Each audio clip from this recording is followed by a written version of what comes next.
شي خادم بدر نه جوړ شي بیا ستا په مدرسو وي محتمم بدر نه جوړ شي بیا ستا په مدرسه وي محتمم بدر بیا ستا په مدرسه وي محتمم بدر نه جوړ شي.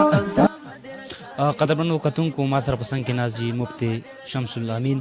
موجود دی چې دو سره خبرونه دی او مدرسې په اړه یو څو کمنټس اخلم. یو خو تاسو ته زه مبارکي در کوم او تاسو حوصله افزایي له موږ رالو نن دلته څو ماشومانو ختمونه وشو جي؟ دلته نن ماشاءالله د قرآن حفظ چې وکړو نو دا 10 طلبه وو چې هغوی قرآن مکمل په یادو باندې یاد کړو او بیا په دې کې 12 داسې طلبه وو چې هغوی په ناظره باندې قرآن ووایي. نو ټوټل طلبه چې دي دا 42 یعنی 240 طلبه چې دي نو هغوی نن ماشاءالله فارغ شو. د دې ادارې نه د دې مکمل نوم دی مدرسه سیدنا ابی بکر صدیق رضی الله تعالی عنه، سیدنا صدیق اکبر رضی الله تعالی. اخرنی کوېسچن نه کوم او اولنی او اخر لاست دا راته ووایي جي مونږ ګورو د استاد د سکول د استاد ما ته ډېر محترم دی جي د هغې تنخواه شته او د جومات د قاري صاحب تنخواه نشته د استاد تنخواه نشته نو دا هم زموږ کتونکو ته کیدی دا سوال جي. نو یو خبره دا ده چې د سکول او د کالج استاد هغه خو د ګورنمنټ ملازمي او نن سبا دا یو صورتحال دی چې خلک دغه ملازمت ګڼي او دا یو اهم پیشم ځان دپاره ګڼي. دا ادارې معاشره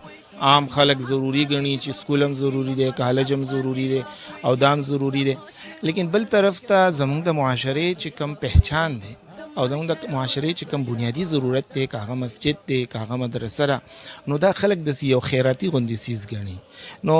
موږ خو دا نه وایو چې حکومت دې په دې سلسله کې څه تعاون وکړي ځکه زموږ د اکابرو هم دا یو سوچ او فکر دی د دارالعلوم دیوبند چې هغوی دا وایي چې حکومتي امداد چې دی دا به په دیني معاملاتو کې بالکل موږ نه قبلو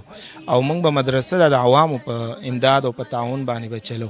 لیکن بل طرف ته پکار دا چې عوام هم په دې سلسله کې خپل تعاون هغه برپور ساتي او اصل کې د مدرسې کار که د مسجد کار دی نو په هغې کې خو هغه خلک خپل یو کمیټي جوړه کړي یو طریقې کار وضع کړي د استاد سره تعاون کوي. خو لکه ستاسو د خبرې موافق چې تنخواه نشته نو دا نش په هغه حوالې سره دی چې لکه یو طرف ته که د سکول او د کالج د تنخواه حساب وشي بل طرف ته سره د مدرسې او د مسجد د استاد نو هغه واقعي چې د نش قابل. خو نور عوام چې خپل کم تعاون کوي نو په دې کې که دا کار جاری دی نو دا صرف د دغه امام او د دغه مدرس دغه اخلاص په بنیاد باندې چې هغه خپل ځان ابوي زه به ګزاره کوم خو لیکن د الله د دین چې کم خدمت دی نو زه به هغه صحیح طریقې سره کوم. دا راته وایي مفتي صاحب د سکول چې کوم استاد یې که نه په 80,000 او په 80,000 هغې ګزاره نه کېږي ټیک شو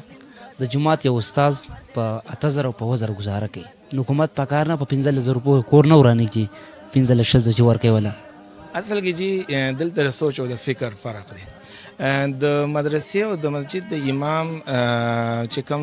نظر دی نو هغه د الله تعالی په دې آیت دی چې وفي السماء رزقکم وما توعدون یعنی تاسو سره د رزق وعده شوی ده هغه اسمان کې تاسو سره به چې کوم وعده شوی هغه تاسو ته میلاویږي. اوس چې کله د بنیاد هغه د دین یو اخلاص په بنیاد باندې دی چې زه د دین خدمت وکړم نو صحیح دی چې لکه هغه خو به انتهایی هغه سره چې کوم خلک تعاون کوي کم به وي خو لیکن د زړه ته به اطمیناني. بل دا که نه چې خلک د خپل ضروریات راوالي هغه کم خواهشات ختم کی او ضروریاتو ته به صرف نظر وکړي نو انشاءالله د الله نه امید داره چې بیا په کم کې هم گزاره کیږي. ستاسو دا خبره چې لکه د حکومت خو په سورانیږي نه دا خبره خو په خپل ځای باندې صحیح ده لیکن بل طرف ته زما چې څونه مشاهده وکړه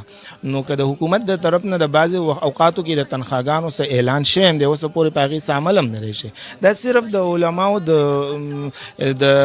یعنی د تعاون او د هغې هغه خپل ځان سره خیرخواهۍ د جذباتو د حصول لپاره دا مختلف نارې والی کېږي. د اخوان په مدرسه کې حافظ بشي عالم بشي د اخوان په مدرسه کې بچیا داخلو دي ته دیوبند په